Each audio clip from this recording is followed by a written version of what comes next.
प्रभुक आश्चर्य नामर गौरव हेउ।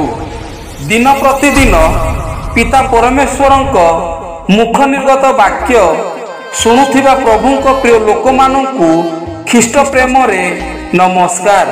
आसंतु आजिर प्रतिश्रुति वाक्य पठन करिबा।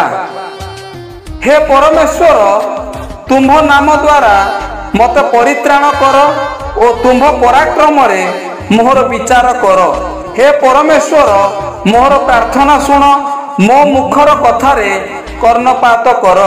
गीत संहिता 54 अध्याय 1 एवं 2 पद वाक्य बुझिया पाई ओ निजस्व करिवा पाई समस्त को प्रभु साहाय्य करंतु। एही वाक्य द्वारा आपण मानकु आपण मानक परिवार को प्रभु सदा सर्वदा आशीर्वाद करंतु।